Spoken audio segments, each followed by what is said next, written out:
Hey guys, RedPandaMining here. Hope you're doing well. Having a really great day. This video, I have a brand new Jasminer X16QE. This is a new released model from Jasminer, and this is a 1650 megahash, 6 gigabytes of memory. So just thinking right now, I believe there are a few coins that this will not be able to mine because of the 6 gigabyte limit on this Jasminer X16QE, but we'll talk about that later on in this video, and I'll do some analysis of the current models right now for Jasminer and what else is out there, especially compared to efficiency, and of course we will talk about the profitability of this X16QE currently, and I'll talk about my opinion regarding this miner. Okay, so thank you to Crypto Miner Bros for sending me this X16QE here. You guys have probably seen the Jasminer X16Q review on the channel already. So first impressions, this miner is exactly the same,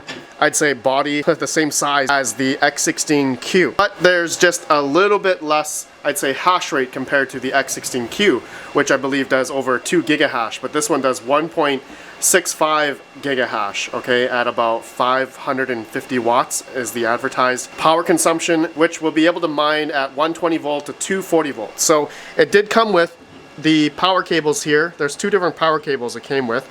So this one, I believe, is a Asia or EU plug here. And then I also have a North American plug here. This will be able to plug into typical North American 120 volt plug outlets here.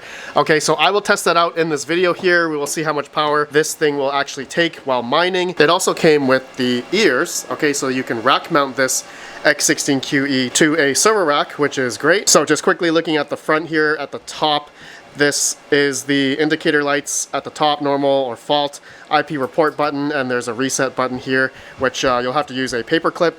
Then on the back of where the I/O is here, just the power cable, also Ethernet port, but there's also Wi-Fi as well. So it does come with a Wi-Fi antenna that you'll be able to screw in on the back here, and there is the power button on the back as well. Okay, so this thing in a way is, as it's only about 550 to 600 watts, it's going to be versatile that you can put this anywhere in your house, and I'd say one of these things is going to be good for heating your house for, let's say, wintertime. Though the size is, I'd say, quite big, like a desktop size, compared to, I don't know, those little box miners that are much smaller and, you know, they're maybe 400 watts or so. So kind of similar, but a little bit more space. But the advantage here is because the only thing that you'll need to plug in is the power, and of course it'll have Wi-Fi, so you can essentially put this anywhere. Okay, let me quickly plug in the power cable and we'll turn this on. Okay, power cable's in.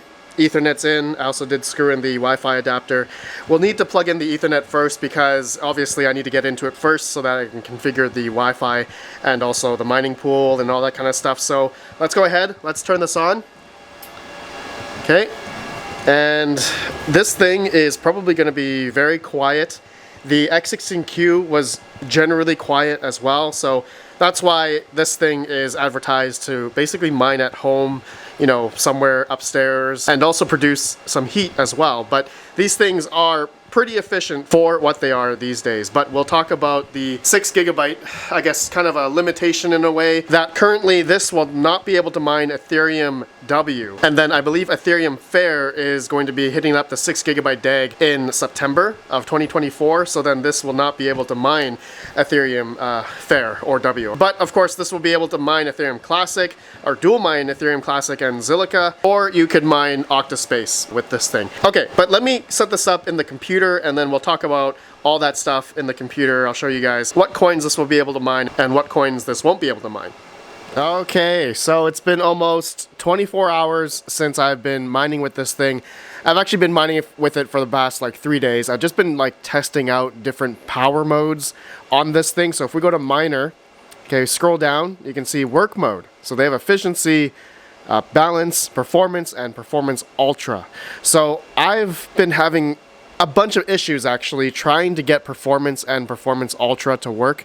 It seems like when I click on these and I either restart it and wait for it to build the DAG and go, it seems like it's just on balance mode. Like performance and ultra doesn't seem to work on this model yet. Maybe it's just I don't know, maybe I'm waiting for a firmware update. I did look on their website on jasminer.com if there's any firmware, and there isn't.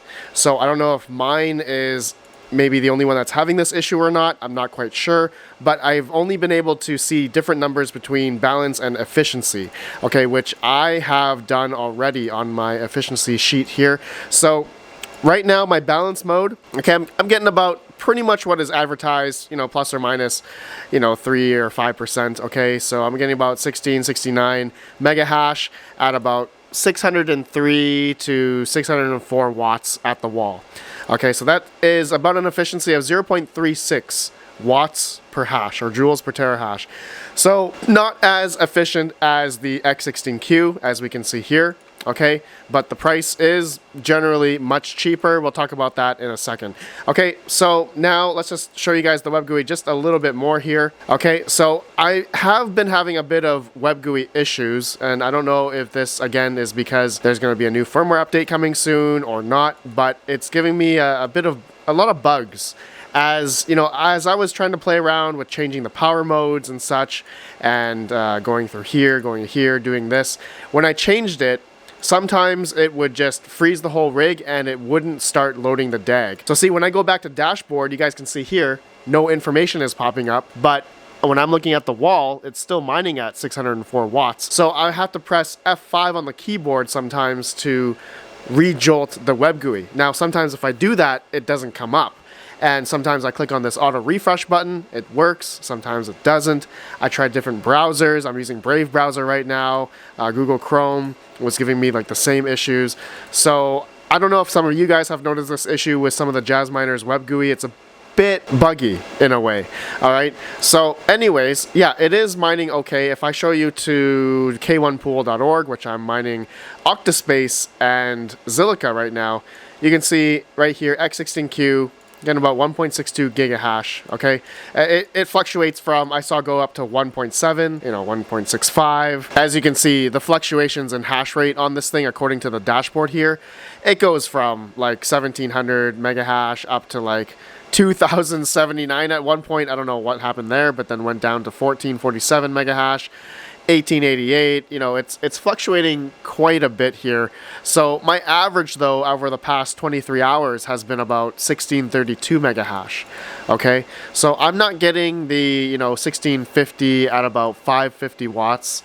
I'm at like 1669 at about, you know, 603 watts. Okay, so yeah, the advertised QE model here is supposed to be 1650 at around 550, but again, that's plus or minus 5 or 10%. So that's kind of a given. But my performance and performance ultra mode was not giving me the numbers that I could see a difference between balanced or not. So, but efficiency mode, there is a difference here. So I was able to get 1600 mega hash at about 533 watts. Okay, so the efficiency there seems to be a little bit better, 0.34.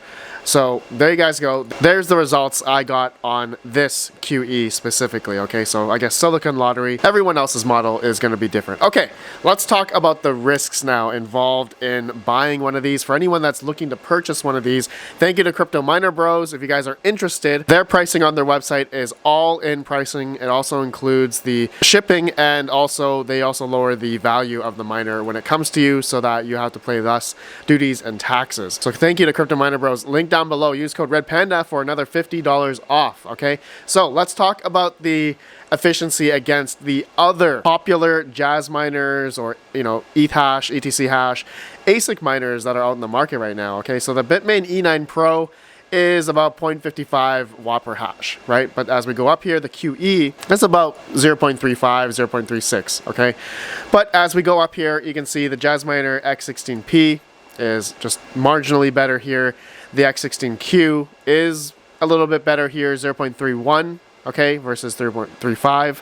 But then, you know, recently we do have some newer models like the Bombax EZ100 and EZ100C, though these ones have only 5.2 gigabytes of RAM, apparently. So this actually goes in line with the QE here, which these are only 6 gigabytes of VRAM. So This is where we're going to talk about some of the coins that this miner cannot mine. So obviously it can mine Ethereum Classic, because Ethereum Classic DAG size right now is 3.6 gigabytes. So 6 gigabyte model, as the QE is here, will be able to mine Ethereum Classic, no problem. I'm also mining Octaspace. You can see the DAG size is 2.125. So it's still a long times away till we can actually hit the 6 gigabyte DAG size, which is in 2031. But here are some coins that, you know, the QE is not able to mine, such as Ethereum W. Okay, the DAG size for Ethereum W right now is 6.117, and that's already past 6 gigabytes. So the QE cannot mine ETHW. Then if we look at ETHF, this is currently at 5.836 gigabyte, all right? But if we go up to 6 gigabyte, that's going to hit up in around September 9th of 2024. So the next couple of months here, okay? So that's just something to consider, even though, you know, mining ETHW or ETHFair or sometimes Octaspace or Ethereum Classic, the profitability could be, you know, different amongst all these coins, but it looks like actually ETHFair looks to be the most profitable at this point in time. But I do like to compare other, you know, calculator websites out there. So not just Mind the ASIC, as some of their numbers are sometimes wrong. I also like to go to Hashrate.no. So I've input my numbers here, 1650, around 600 watts. So ETC, ETHW, Octaspace. So currently mining these three right now, okay, not dual mining, but just by itself, you're making about $2 a day. Now, if we were to add Zill, okay, so just talking about the profitability of this thing, Zilliqa, which, you know, they did announce that they are going to move to POS, so I'm not sure when that's going to happen. But I did take a snapshot roughly of how much Zill I've been mining after, you know, I turned this thing on. So it's about 34 to 35, 36 Zill a day. Okay, I do have other iPolo miners on here. I'm just minusing out when I started mining and averaging out my other Zill. So about, you know, 30 to 35 Zill a day. So how much is that worth roughly? So this XE is able to mine an extra 72 cents. Okay, so including the, you know, $2 after electric. Okay, so it would be about, this thing would be earning about $2.72 a day currently at around, I think, 10 cent kilowatt hour. Okay, so if you had lower electric, then this thing would be great. So yeah, around under $3 profitability right now. Or if you had free electric, it'd be $3.30, actually $4, including the Zill. Okay, not bad at the current state of the market. Now, the price of this X16QE is around $24.49, all right, or $2,400 actually if you use code RedPanda for $50 off. So if I just went here, look at the dollar per gigahash, okay? So let's just see currently where these models stack up right now. Okay, so the Bitmain E9 doesn't exist anymore. The X41U I don't think exists anymore. If it does, it's used. Looking at the X16 4Q, I don't know if this is, I don't think they sell these anymore, X16QE. Okay, so depending on where you're buying this, okay, it looks like the X16QE might be one of the best dollar per gigahash miners out there. Now, we don't know what the prices are going to be for the X44Q. If we did the efficiency comparison here, they claim that these are going to be 0.1 watt per hash. So that's extremely efficient, almost 3 times more efficient, all right, or 3.5 times more efficient than the QE, all right, if you consider it that way. But you don't know. I think they rumored that this model is going to come out in 2025. So take that with a grain of salt. But just looking at the current dollar per gigahash, yeah, it looks like the QE could be one of the better buys apparently. But also the Bombax miners. Now, yeah, if you buy the big boy Bombax miner, that's about 17,000. But, you know, this only has 5.2 gigabytes of RAM. So same idea regarding the DAG size of a lot of coins here. Again, there's no worry with Ethereum Classic or Octaspace, but it's like ETHW or ETHFair. These will not be able to mine on the Bombax or the QEs. Okay, but you can mine it on the X16P or the X16Q because these have 8 gigabytes of RAM. So it depends on what type of value you see there with being able to mine these other coins or not. Okay, so what do you guys think of the X16QE? Honestly, my opinion, I think this is a good miner, but it's gonna depend on the price of this thing. I love Crypto Miner Bros, but I believe they're selling it for a little bit too much. I think if this price came down to under $2,000, then I think the X16QE would be a good buy right now. As you know, this is a pretty quiet miner. All right, so same size as the X16Q. It's very quiet. You guys can see here, 56 decibels. Yeah, so yeah, you can probably hear my other ASICs in the background. That's probably what's picking it up as well. But yeah, it's good for, this thing runs on 120 volt, no problem. You guys can see here I have my voltage is dropping quite a bit, 107. I have 600 watts already usage on this X16QE, okay? So hopefully they work out some of the bugs I had in the web GUI. Yeah, nice amount of heat coming out here. Yeah, just the performance mode or the performance ultra wasn't working for me on this model. I didn't notice any hash rate or power difference. Maybe my model here was, I don't know, a little bit of a dud.